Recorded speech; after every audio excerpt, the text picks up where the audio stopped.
Hey guys, it's Francina Simone with writing tips on how to improve your writing. So today is about how to set scene, and that means the atmosphere of the scene and the locality of places. And this actually came in through a request. Woohoo! I'm so excited. It's my first request video ever. So I'm going to ride on this joy for the rest of my life. And so I'm just going to go ahead and start the world building series so I can throw this into that playlist. And we'll just add some videos as we go along.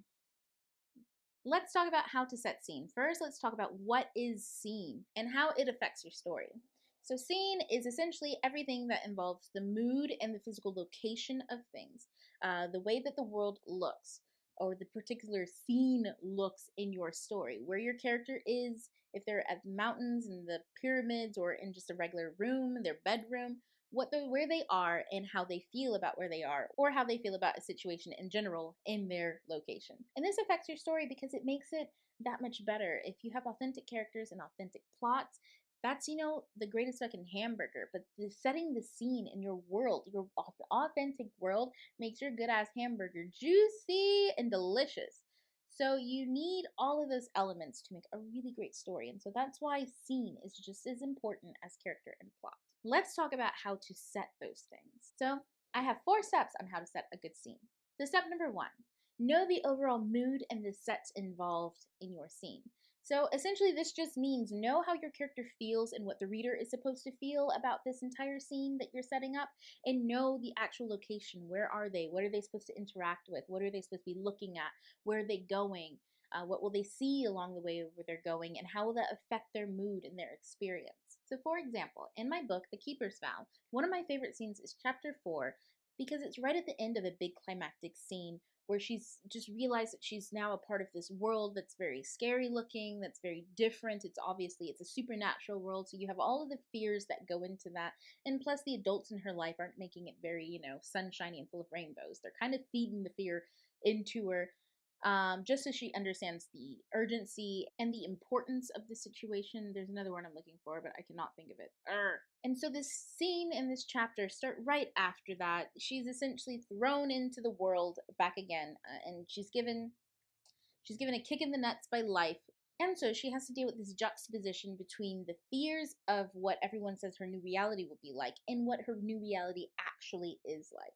And the best way that I could relate to that and experience that myself is to think about my own experiences with that kind of childish fear. That's kind of what I consider it, is a childish fear mood. It's what you experience at night when it's dark and you think someone's in your house trying to kill you and you have to get up and go pee, but you know that as soon as you get up, somebody's going to jump out of a dark corner because you saw a little bit of something in the shadow moving, and they're going to stab you to death, and you're going to die on your toilet or wherever the hell they stabbed you. And then you wake up in the morning and you realize how fucking stupid you were, because nobody was in your house trying to kill you, and besides, you double bolted your doors and you locked down your windows, and you set up booby traps. So why were you even concerned? Why were you even thinking about that? Maybe you had a nightmare that invoked some fear into you, or maybe you watched a little bit too much TV before you went to bed. So you start to realize that the reality of the situation is nothing compared to the one that you concocted in your mind. But then it comes back to you in the middle of the day at some point in time, and you feel it creeping up on you, and you look over your shoulder, and then you feel stupid again because you're looking over your shoulder. It's the middle of the day, people are being normal, and you're the only one acting like a fucking creeper and a crazy person thinking someone's trying to kill you. So I had to push all of that into this one chapter just so I could set the mood, because that was the mood for my chapter, this kind of going back and forth between that. So that was my mood. And of course, this setting was the city, because that's her normal life. And that's the place where we're going to see if there is, a different change, or if everything is normal, or if she's being crazy. That was my mood and that was my scene. And that's why I decided I need to set. So how do we do that? Now that you know what it is, that is step 2. Know your character. If you know your character, 1, the voice on setting the mood is just going to be easy for you. Even if it's in third person, imagine that as Katie's dealing with this mood, it's got to come through in her voice. It has to come through in her words. I can't tell you this is how she feels like the time that you experienced this. That would be really bad writing. And you'd be like, whoa, just let me read the book. I don't want to know what mood you're trying to set. So as writers, we have to think about it through our character's lens. Well, how do I do that? Instead of starting out by telling the reader that, she woke up and reality was different, than what she experienced the night before, and she's confused on how she should really feel about this. That's not setting the mood. That's really dry, and it's really like weird and jolting. So instead I had to show the reader how she felt, and that sets the mood in itself. Just how she feels. How you feel sets your own mood. So I had her go down to breakfast, and she sits there and she's expecting life to be completely fucking different. She's expecting chaos here and there. She sits down, everybody's eating breakfast, and they're talking about normal shit. Actually, they're kind of talking about supernatural stuff now because they can talk about that in front of her. And it's normal as fuck. Her essentially adoptive mom is cooking breakfast and making coffee, and they're like, "Hey, Katie, what's up?" And just sit down, eat some pancakes and stuff. And she's just like, "Wow, this is so fucking normal. It's about to blow my motherfucking mind." I showed the reader life is normal. Katie has seen that life is normal. But then the guy who changed it all, the guy who made her life not normal, and the guy who brought in all this paranormal bullshit in the first place, comes walking through the door. And she's reminded. Remember what I said about that ever creeping thing? You turn around on your shoulder and you're like, "What's going on back there?" That's that feeling that reminds you that you did feel that way, and there was a reason why you had that fear, and you're just hoping to God it's not because you're about to be killed. So, anyways, Tristan walks in through the door, and he reminds her of the fears of all the conversations she had the night before. Shit's crazy. That her life is different now. And he sits down, and he's not that crazy. He's not that different. In fact, he's just like any other teenage boy, and he's maybe even a little bit more annoying than the average teenage boy.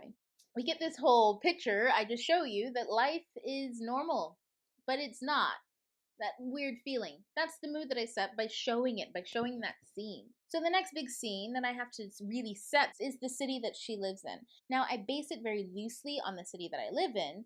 However, not everybody lives in my city. So I have to give the reader a basic idea of what it looks like, what it's like to live in this city, the feel of it, the pace of it, without, data dumping. And so we go back to knowing your character, know who your character is and how they see the world and the city around them.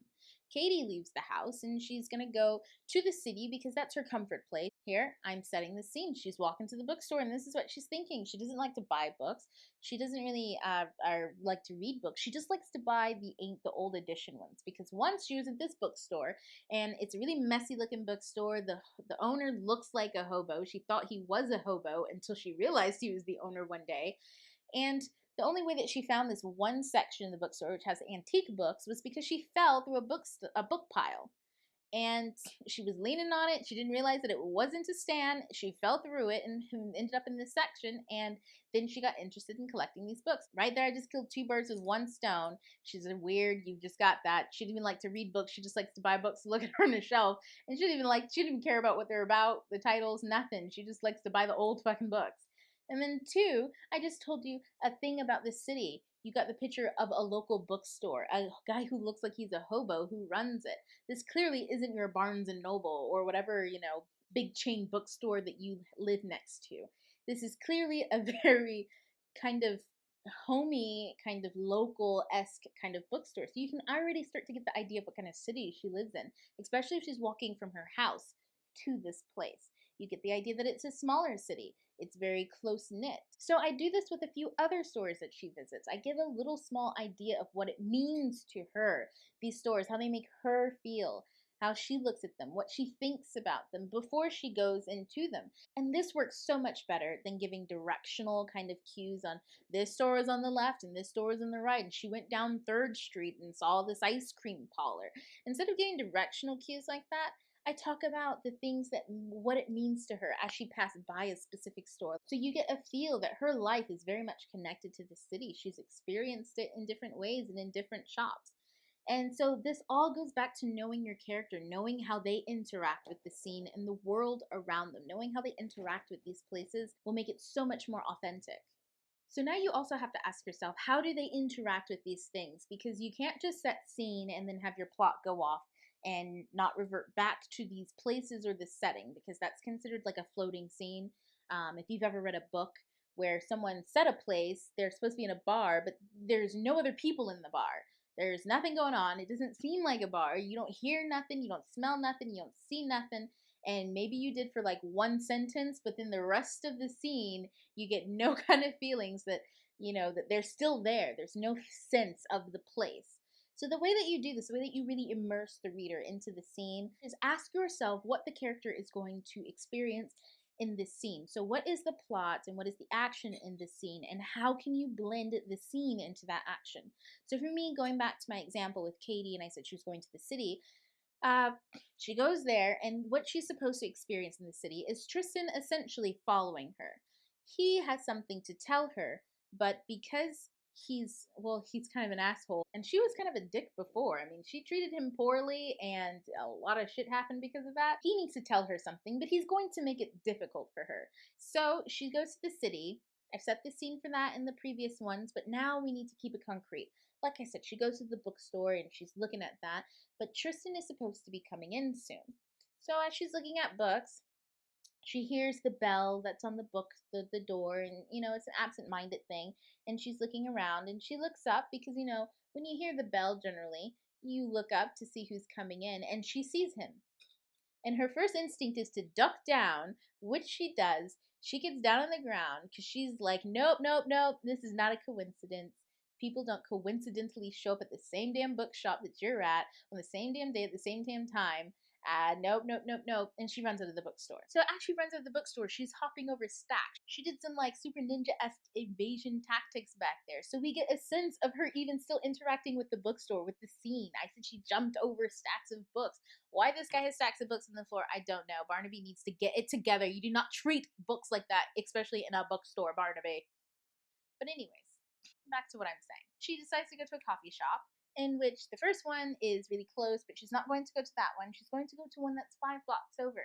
And see, I've just created a little bit of more depth to the city. We're talking about how there's 2 coffee shops 5 blocks within each other, so we can tell they're probably a bit of hipsters in town. But also, I talk about her, just running there. We also get a sense of how out of shape she is.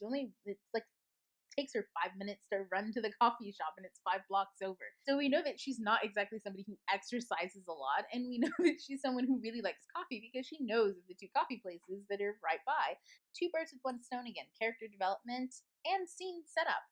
So she gets to the coffee shop, and there are people inside. And the first thing she notices as she walks in, Tristan's already there. And not only is he there, but he orders the same order that she was just thinking about seconds before. And so, of course, she's going to back up out of this because nope, nope, nope, this is bypassed creepy, it's bypassed coincidental, it is now in the danger zone. And so she's going to book it out of there, and she bumps into somebody, and that moment, that mood creeps back up on her. She jumps like it's the boogeyman coming out to get her, like it's the Sandman coming to take her to dreamland. She is like, ah! And the girl behind her is just like, girl, no, you need to stop. Like, it's not that serious. And you need to say, excuse me. And she's just like heart pounding. She's woo, woo, woo.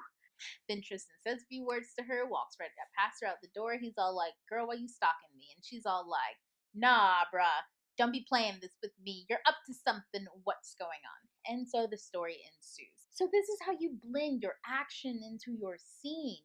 We talked about she bumped into a person that was behind her, and it crept up that mood again. It set that mood. She jumped like somebody was about to kill her or kidnap her, like it was all a setup, even though it was just a normal girl in a coffee shop. So I just added a body in the coffee shop. You get the feeling that she's in line. And meanwhile, the reader's with us through the mood because they're seeing all these crazy things happen. They're feeling it because they're seeing these things happen. But to wrap up step 3, when you ask yourself, what is your character about to experience? You can blend in the scene with the action and the mood with the action, especially if you're being authentic about your character and you're being authentic about the experience, or I should say the plot element that they're about to experience, because all of those things will fit together like a beautiful puzzle as long as you're being authentic about all 3 of them. So step number 4, and this ties in with what I just said at the end of step number 3, and that's only at elements that capture your character's experience. Now this is a really quick step because you literally just heard what I said about having an authentic character, having an authentic plot, and then that authentic scene just builds itself together.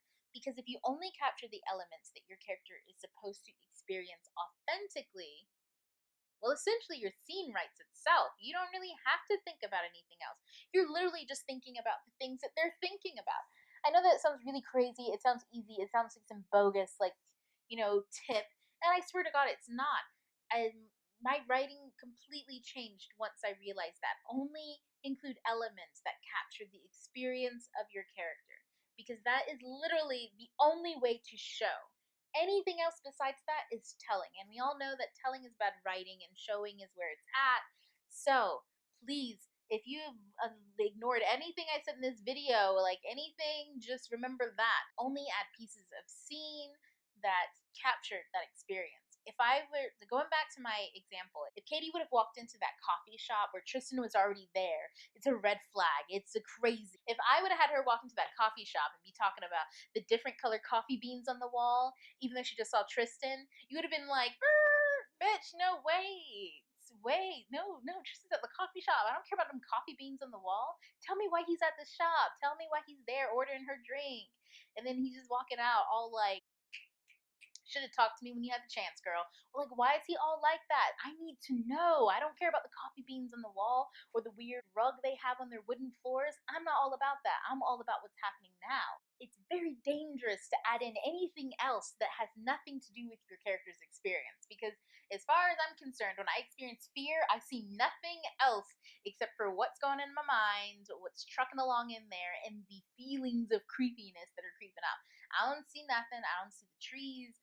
I don't see the birds. I don't see the river unless I think I'm about to drown in it. I don't experience any of that stuff.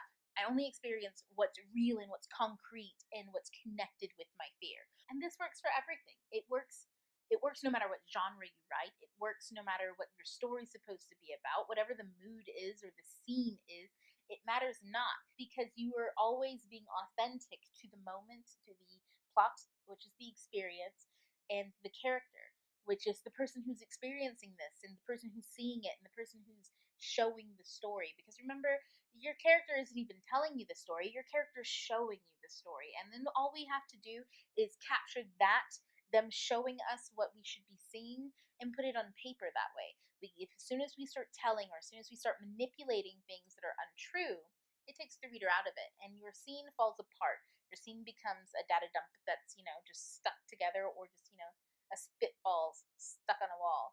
What? So, those are my 4 tips. Just to recap, just to recap, the first thing you have to do, I said recap. The first thing you have to do is know the mood and know the sets in your scene. Know where they're going, what's supposed to be happening. I mean, you could just write the whole thing and it'd be crazy and crappy and in your first draft, but when you go to revise, you need to know, especially during revision, you need to know what the mood is, and you need to know the sets involved and how your character is going to interact with them. Which leads us to step number 2, know your character. Once you revise, you have to know your character. You have to know them inside and out. And if you do, you'll have their voice on your paper, and your reader will be able to experience everything that they're experiencing, because it is through them. You can't give someone else's experience in your own words. You have to give someone else's experience in their words. You get what I'm saying? So know your character. That is extremely vital. And honestly, you don't have to do this in your first draft, but you do have to do it when you revise. And step number 3, ask about what your character is about to experience, and then blend that into your scene. Or I should say, blend your scene into your action. So know the plot. When you revise your story, you need to know what is happening. What is the plot? What is the experience that is significant in this scene? And then warp your scene around that. Because again, like I was mentioning at the coffee shop, ain't nobody gonna care about the coffee beans on the wall if somebody's getting stabbed over in the corner. So always make sure that your scene is being warped by the experience and the way your character is experiencing that experience, not just what's happening, but how your character is experiencing the experience. Warp it around that. That is so crazy to say. And number 4, this is essentially just like number 3, except for it's a like stark reminder. Only add the elements that capture that scene. So you know how they say everybody has a perspective on life and their perspective is different from somebody else's. This goes the same for books. If your book follows an individual, you need to make sure that you are only capturing what your character needs to experience, or what your character is experiencing, or how they feel. So for instance, if the scene is extremely intense and the atmosphere and the mood is tense, and like action or something scary is about to happen, or people are running for their lives, nobody needs to look over at the other main character and be like, you know what? I could just kiss you right now. No, that does not happen. People do not kiss other people in high intense moments like that because your mind is focused on something completely different. So make sure to only add elements that capture the experience at hand. Don't be adding nothing else from them scenes or be putting stuff in sets like a dog that has nothing to do with this story just because you think dogs are cute and you want a dog to run by. That has nothing to do with anything that's distracting, especially if these two characters are breaking up. Nobody cares about the dog that's running by unless that dog knocks somebody over and she busts her tooth, and then it's like, well, he broke out with me and I busted my tooth in the same day. Unless that's gonna happen, we don't need anything else in the scene. We just need to focus on that experience and the elements involved with that experience. Now, however, if she does see a dog and he's all dejected looking and homeless and scraggly, then maybe that's how she feels. You can add a dog then. So anyways, guys, that wraps up this whole video on how to set scene. I hope that you found this really helpful. I hope that I was not confusing, because a lot of times I feel like the concepts that I talk about, because they're so intertwined and so intertangled with each other, it's so hard to pull them apart and talk about them by themselves without talking about the other ones too and how they affect it. It's like they're doing each other constantly. Anyways, I'm sorry, what am I talking about? So anyways, I really hope you found it helpful. Leave me any comments below if you have any questions or if you have any suggestions on other videos. Yes, I need more suggestions. But seriously, if you do need any clarifications, you could always tweet me at Francina Simone. I am always up for chatting. Or I'm also on Bookabino. That app is so fun. I'm going to start plugging that bitch. And of course, don't forget to subscribe right there. Just hit that button down there, right? Just hit the button. Just hit the button. Just hit the button. Okay, bye.